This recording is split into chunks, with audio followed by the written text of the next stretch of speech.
안녕하세요. 제가 최근에 생일이었어요. 아무튼 생일날 제가 책을 좋아하는 걸 아는 친구들이 너무 고맙게도 책을 선물로 많이 주셔서 언박싱을 해보려고 합니다. 친구가 먼저 어떤 책을 읽고 싶냐라고 물어봐서 이 책이 좋아 라고 말을 해서 받은 책도 있고, 반면에 좋아하는 작가님이다 그래서 추천을 해주고 싶다 라고 해서 받은 책도 있거든요. 그래서 어떤 책을 받았는지 보여드리고, 적어도 올해 안에는 새로운 책을 사지 않고도 읽을 책이 넘쳐날 만큼 지금 책이 쌓여 있어요. 그래서 이번에 받은 책을 꼭 올해 안에 다 읽겠다라는 결심으로 선물로 받은 책들을 소개를 해보려고 합니다.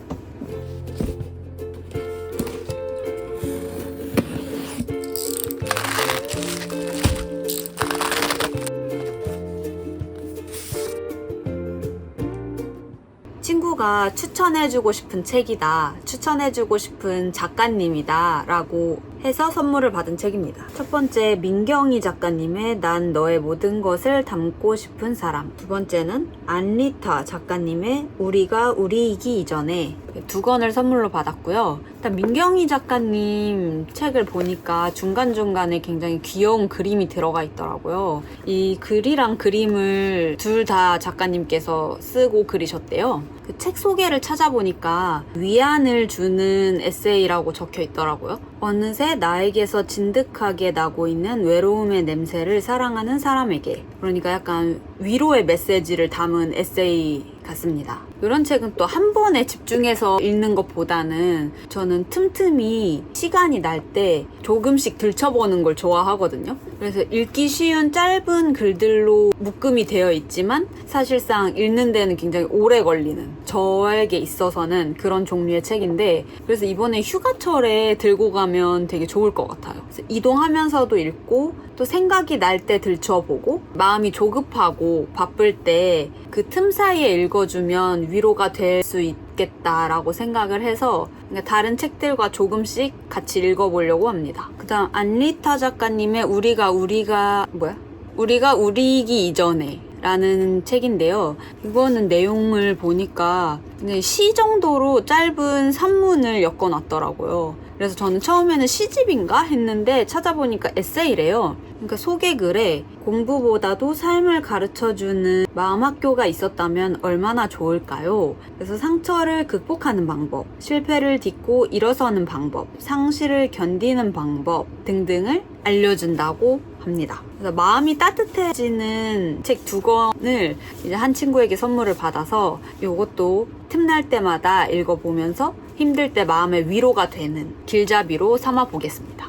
다음은 이슬아 작가님의 인생을 바꾸는 이메일 쓰기라는 책이고요. 제가 이슬아 작가님 정말 롤모델이라고 할 정도로 너무 존경하는 작가님인데, 이슬아 작가님은 특이하게 등단을 거친 작가님이 아니시고 이메일로 매일 발행하는 글로 유명해진 작가님이시거든요. 그리고 이전에도 제가 소개해드렸던 에세이 우리 사이엔 오해가 있다라는 책도 서간문으로 이루어진 에세이였단 말이죠. 작가님이 편지나 메일 형태로 쓰는 글에 특화가 되어 있다.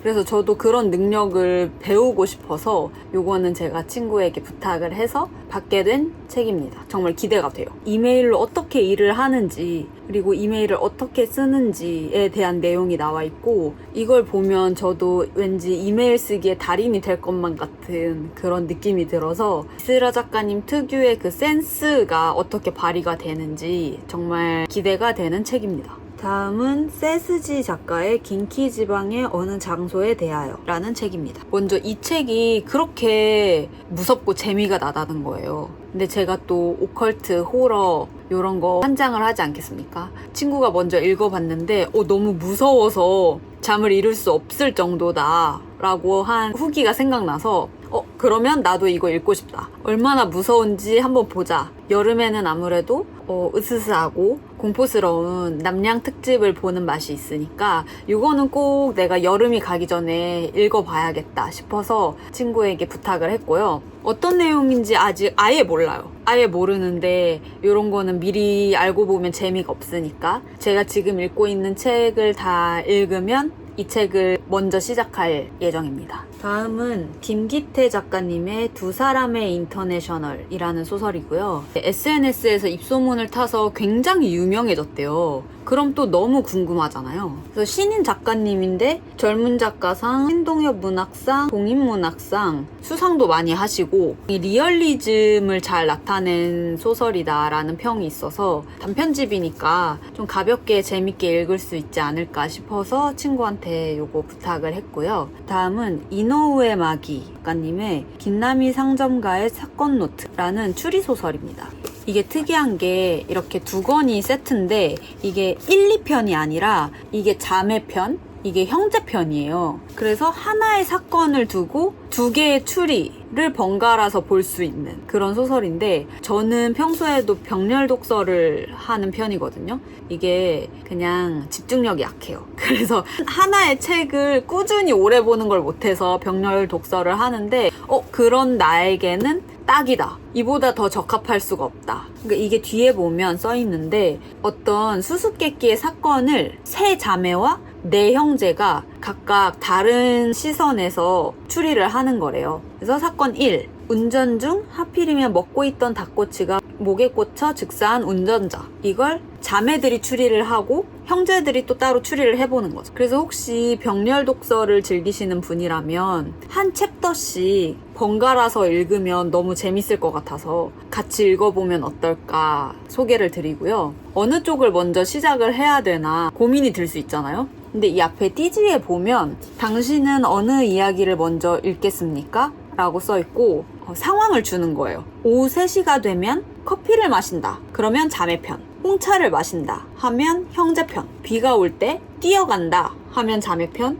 우산을 산다. 하면 형제편. 운전면허가 있다. 하면 자매편. 없다 하면 형제편. 이런 식으로 좀 골라서 읽는 재미가 있도록 큐레이션을 해놨더라고요. 그래서 이게 너무 흥미가 돋아서 그러면 요걸 보고 나는 자매편을 먼저 읽어봐야겠다. 뭐 형제편을 먼저 읽어봐야겠다. 이렇게 골라서 읽는 재미가 있는 소설이 아닐까 해서 이것도 굉장히 기대를 하고 있고요. 그래서 일단 배송을 받은 책은 이렇게 7권의 책이 있어요. 정말 친구들에게 감사하다는 말씀 드리면서 이렇게 책을 보내준 친구들 이외에도 이제 골라서 읽어라. 너가 알아서 사용해라 하면서 뭐 교보문고 상품권이라든지 도서 상품권을 선물로 준 친구들도 많거든요. 너무너무 감사드리고 요긴하게 저의 독서 생활에 있어서 잘 사용을 해보겠다라고 말씀을 드리면서 이 중에 읽어보신 책이 있으면 같이 이야기할 수 있었으면 좋겠고요. 나중에 또 제가 읽어보고서 기회가 된다면 후기로 들고 올 수 있도록 준비를 해보겠습니다. 언박싱은 여기서 마치겠고요.